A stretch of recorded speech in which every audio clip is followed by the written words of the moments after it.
नमस्कार दोस्तों, आज हम आप सभी लोगों के सामने प्रस्तुत हुए हैं देवों के देव महादेव के प्रमुख स्थान केदारनाथ मंदिर का इतिहास लेकर।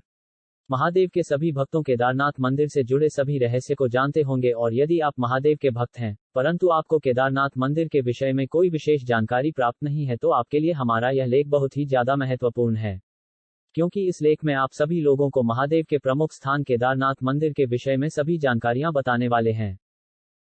केदारनाथ मंदिर में लगभग सभी भक्तों की जाने की इच्छा अवश्य होती है। वह अपने जीवन में ऐसी इच्छा तो अवश्य ही करते हैं कि वह काश एक बार केदारनाथ मंदिर जा पाते और महादेव के दर्शन कर पाते। आज हम आप सभी लोगों के सामने इसी मकसद से आए हैं ताकि आप लोगों को महादेव के प्रमुख स्थान केदारनाथ मंदिर जाने का समय एवं सफल यात्रा के साथ साथ केदारनाथ मंदिर के इतिहास एवं कुछ तथ्यों के विषय में भी जानकारी प्राप्त हो सके। चलिए शुरू करते हैं। यदि बात करें केदारनाथ शब्द की, तो यह शब्द संस्कृत भाषा के दो शब्दों से मिलकर बना हुआ है, केदारा और नाथ।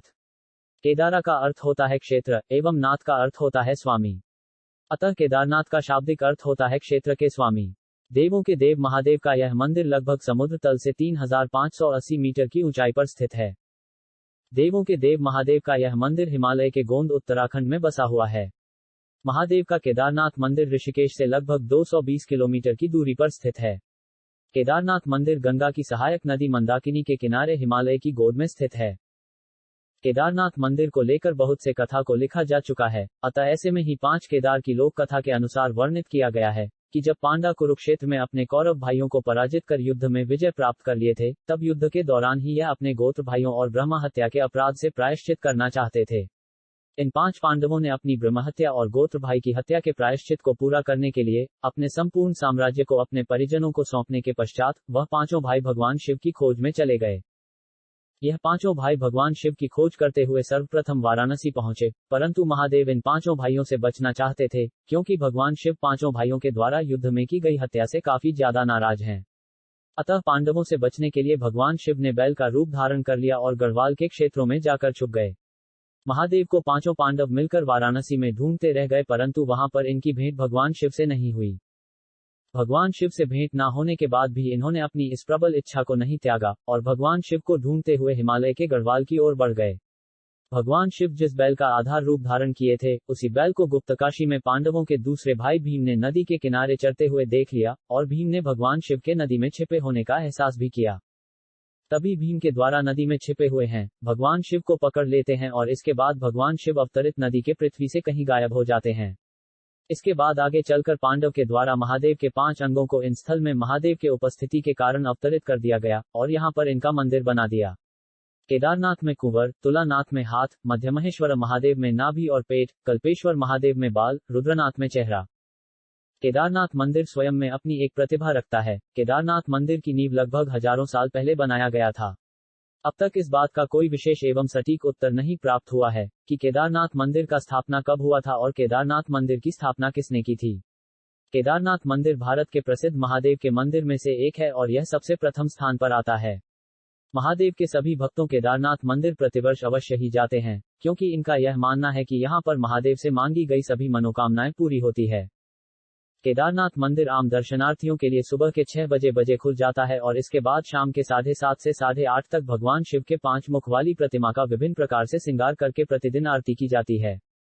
मंदिर में दोपहर के 3 बजे से 5 बजे तक एक विशेष पूजा की जाती है और 5 बजे के बाद से मंदिर को बंद कर दिया जाता है। मंदिर में होने वाली शाम की आरती केवल वहां के महापंडितों के द्वारा ही किया जाता है।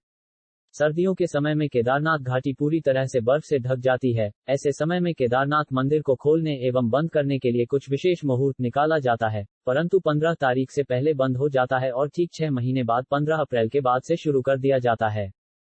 केदारनाथ मंदिर की स्थापना होने के बाद से हिमालय की चोटी का नाम केदारनाथ रख दिया। भगवान शिव के 12 ज्योतिर्लिंगों में से सबसे ऊंचा मंदिर केदारनाथ मंदिर ही है। केदारनाथ मंदिर लगभग 50 फीट ऊंचा, 187 फीट लंबा और 80 फीट चौड़ा है, जो कि अपने आप में एक विशेषता रखता है। इसे केदारनाथ मंदिर में पहले हाल में ही 5 पांडव भाई भगवान श्री कृष्ण, शिव, नदी एवं वीरभद्र के वाहन की प्रतिमा स्थित है। इतना ही नहीं, मंदिर के सामने एक छोटा स्तंभ भी है जिस पर माता पार्वती और 5 पांडव राजकुमारों के चित्र का वर्णन किया गया है। यह केदारनाथ मंदिर 3 तरफ से ऊंचे ऊंचे पर्वतों से घिरा हुआ है। केदारनाथ मंदिर के एक तरफ केदारनाथ पर्वत जिसकी ऊंचाई लगभग 22,000 फीट है, इसके दूसरी तरफ भरतकुंड है। जिसकी ऊंचाई लगभग 22,700 फीट है, और इसके तीसरी तरफ खर्चकुंड पर्वत है जिसकी ऊंचाई लगभग 21,600 फीट है। जैसा कि हम सभी जानते हैं, वर्ष 2013 में केदारनाथ में बहुत ही भयंकर बाढ़ आई थी, जिसके कारण वहां पर गए सभी श्रद्धालुओं की मौत हो गई। वर्ष 2013 के इस बार के दौरान मंदिर के आसपास के अन्य सभी क्षेत्रों को काफ़ी ज़्यादा क्षति हुई, परंतु मंदिर के संरचना में किसी भी प्रकार का कोई क्षति देखने को नहीं मिला। अतः इस घटना के बाद मंदिर को लगभग 1 वर्ष तक के लिए बंद कर दिया गया था। जैसा कि हम सभी लोग जानते हैं, केदारनाथ मंदिर भारत के उत्तरी हिमालय में बैठा हुआ है, अतः वहां तक जाने के लिए हमें सबसे पहले कैंप गौरीकुंड पहुंचना होगा। अतः इसके बाद गौरीकुंड से आपको पैदल या अन्य किसी साधन का उपयोग करके लगभग 22 किलोमीटर की दूरी पर स्थित केदारनाथ मंदिर जाना होगा। आप चाहे तो गौरीकुंड से घोड़े, बगी इत्यादि का उपयोग कर सकते हैं। आप केदारनाथ मंदिर जाने के लिए निम्नलिखित मार्गों का भी उपयोग कर सकते हैं। हवाई मार्ग। केदारनाथ मंदिर तक पहुंचने के लिए आप हवाई मार्ग का भी उपयोग कर सकते हैं, जिसके लिए आपको गौरीकुंड से नज़दीक में ही एक घरेलू एयरपोर्ट मिल जाएगा, जो कि देहरादून में स्थित जॉली ग्रांट एयरपोर्ट है।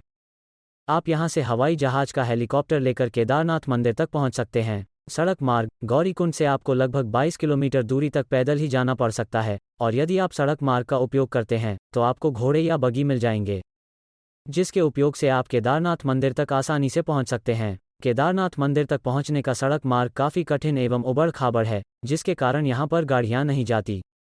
रेल मार्ग। केदारनाथ मंदिर तक पहुंचने का सबसे अच्छा साधन रेल मार्ग को ही माना जाता है। आप ऋषिकेश जंक्शन से केदारनाथ मंदिर तक रेल मार्ग से भी पहुंच सकते हैं। हालांकि आपको रेल से जाने के बाद भी लगभग 2 से 3 किलोमीटर पैदल ही तय करना होगा, जो कि ठंडी एवं बर्फ से घिरी हुई पहाड़ियों से होकर गुजरना होगा। हम आप सभी लोगों से उम्मीद करते हैं कि आपको हमारे द्वारा लिखा गया यह महत्वपूर्ण लेख, केदारनाथ मंदिर का इतिहास और रोचक तथ्य, history of Kedarnath temple in Hindi, अवश्य ही पसंद आया होगा। यदि हाँ, तो कृपया आप हमारे द्वारा लिखे गए इस महत्वपूर्ण लेख को अवश्य शेयर करें। यदि आपके मन में इस लेख को लेकर कोई भी सवाल है तो कमेंट बॉक्स में हमें अवश्य बताएं। Thanks for watching my video. Like and share and subscribe my channel AJ Quotes.